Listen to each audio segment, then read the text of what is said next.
ओम शांति। आज अभी अभी की प्यारे बाप दादा की सीजन की लास्ट मुरली हम सबके लिए बहुत बड़ी समझाने लेकर आई और हमें बाबा ने बहुत सुंदर वरदान दिए, हिम्मत के कदम बढ़ाए। हमें अपने जीवन में थकावट नहीं आने देना है, अपनी शक्ल से खुशी की झलक दिखानी है।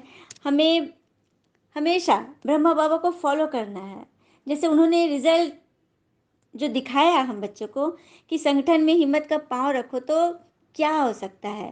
फिर बाबा ने हमें 3 तरह से मस्तक पे चमकती हुई भाग्य की रेखाएं देखी सबकी। बहुत बहुत बहुत सुंदर बानी बाबा ने दिल से सभी को बहुत बहुत याद प्यार दिया और बहुत मुबारकें दिए। और कहा, एक मेन बात कही कि जैसे भगवान ने बच्चों को प्रत्यक्ष किया, आप सेवा से सबकी नज़र में प्रत्यक्ष हो रहे हैं, तो उसी तरह से अब बच्चों का काम है भगवान को प्रत्यक्ष करना। तो चलिए हम सब सुनते हैं बाबा ने हमसे क्या बातें की डिटेल में। तो आज प्यारे बाप दादा ने अपने सभी बच्चों के मस्तक पर चमकती भाग्य की 3 रेखाएं देखी। पहली रेखा बाबा की पालना की, दूसरा शिक्षक बन शिक्षा के भाग्य की, और तीसरा सदगुरु द्वारा वरदानों का भाग्य देखा।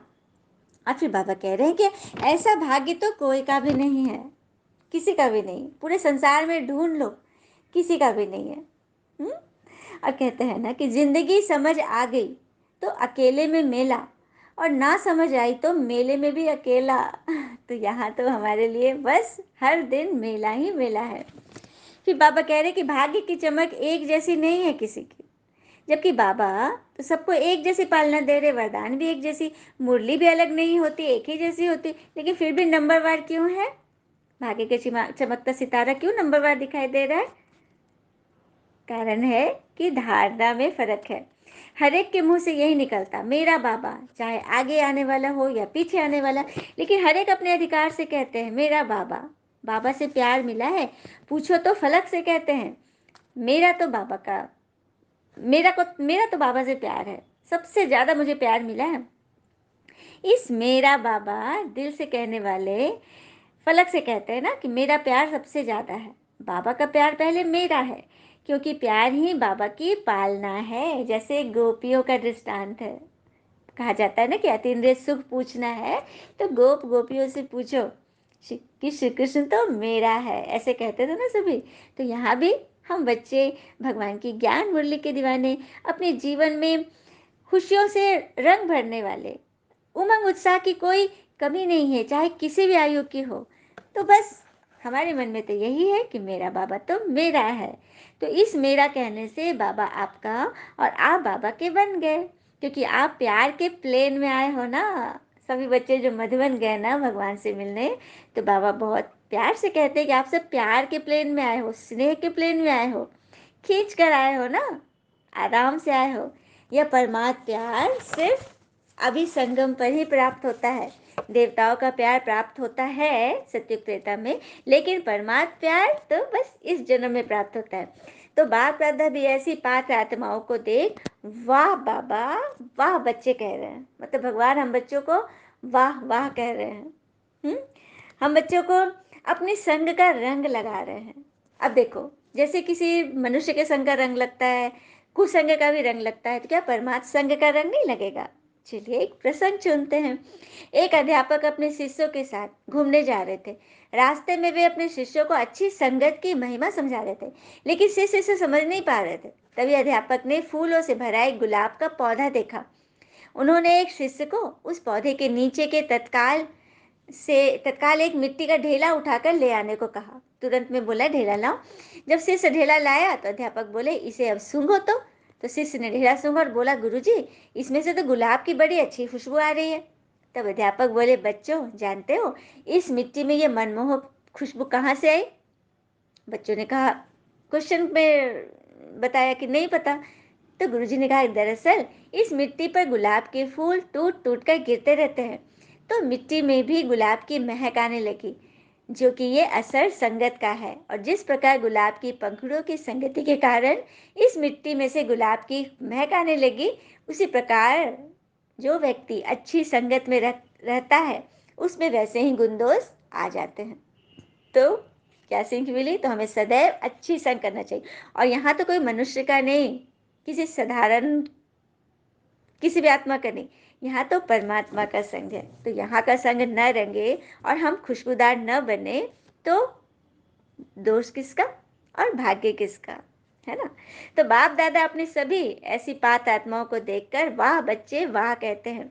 अभी कोटो में कोई पात्र बने हैं और हर कल पात्र बनेंगे। बाबा ने ये वरदान दे दिया कि आप हर कल मेरे प्यार के मुबारक के पात्र बनेंगे।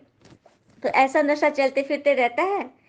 हाँ, आपके दिल में ये गीत गाती है ना कि वाह मेरा भाग्य। गीत गाते रहते हो ना? बाबा बार बार पूछ रहे हैं। बाबा कह रहे प्यार में तो सभी पास है, कोई कम नहीं है। लेकिन अभी समय के प्रमाण स्व परिवर्तन उसी की आवश्यकता है। उसमें भी संस्कार परिवर्तन की जास्ती आवश्यकता है। संस्कार परिवर्तन से हम सबसे पहले अपने मन के अंधेरे को मिटाना है। क्योंकि कहते हैं ना, किरण चाहे सूर्य की हो या फिर आशा की, जीवन के सभी अंधकार मिटा देती है ना? तो संस्कार परिवर्तन में फास्ट गति चाहिए, फास्ट पुरुषार्थ की गति और फास्ट बढ़ानी है और फास्ट बढ़ानी है।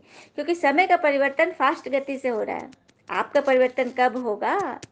तो दृढ़ संकल्प किया है ना? बाबा पूछ रहे हैं। क्योंकि समय तो तेजी से बदलते जा रहा है, आपका परिवर्तन कब तेजी से बढ़ेगा? तो बाबा चाहते हैं वो कर सकते हो। फिर बाबा ने सबसे एक प्रतिज्ञा ली और पूछा कि समय की रफ्तार से जो इतनी तेजी से समय बदल रहा है, तो क्या आप इसी रफ्तार से बिंदी लगा सकते हो? कोई बातें आ रही है, समस्या आ रही है, उसमें बिंदी लगा सकते हो? हिम्मते बच्चे मददे बाबा, तो हाथ उठाओ। बाबा ने बच्चों को हाथ उठाने को कहा कि अपने समस्याओं में बीती को बिंदी कितनी जल्दी लगा सकते हो, हिम्मत है? तो बाप दादा बच्चों के ऐसे दृढ़ संकल्प पर मुबारकें दे रहे हैं, क्योंकि काफी बच्चों ने हाथ उठाया। तो कल से स्वभाव संस्कार समाप्ति की सेरेमनी मनानी चाहिए। बाबा ने कह दिया है, होमवर्क दिया है कि कल से जो भी स्वभाव संस्कार तुम्हें फंसा रही है उसकी सेरेमनी मनाओ, समाप्ति की सेरेमनी। फेयरवेल मनाते हैं ना, जब बच्चे क्लास से निकलते हैं तो फेयरवेल मनाते हैं। तो हमें फेयरवेल मनानी है, माया की विदाई की। इस सेरेमनी को बड़े धूमधाम से मनाना। लक्ष्य रखा है तो लक्षण भी आने ही चाहिए, है ना? फिर बाबा ने कहा, जैसे ब्रह्मा बाप के पास कितने संस्कार वाले थे, उनको तो कितने सारे लोगों का सामना करना पड़ा, कितने उनके पास आते थे। तो वे तो सभी संस्कारों का खेल देख देख कर भी सबको अपना सहयोगी बनाते आगे बढ़ते और बढ़ाते चले। और जिसके रिजल्ट में आज देखो कितनी संख्या हो गई है, कितने सारे सेंटर्स खुल गए, कितने प्रोग्राम्स हो रहे हैं।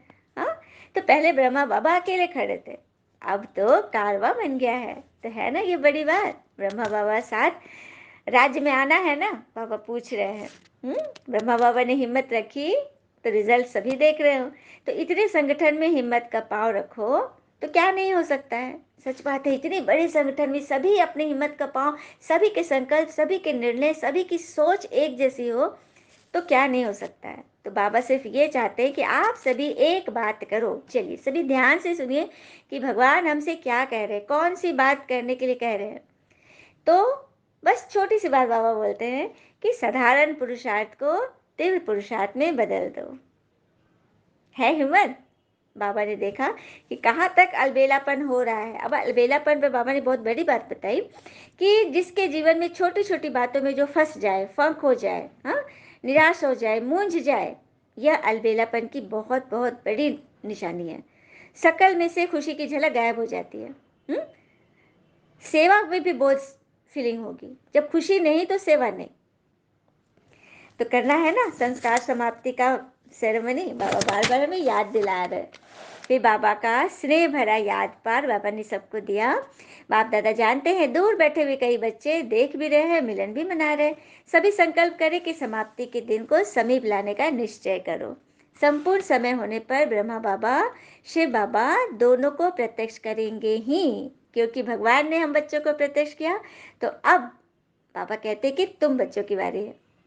बच्चों का काम है, भगवान आ गए हैं, ये आवाज पूरे विश्व में हर एक बच्चों तक पहुंचे।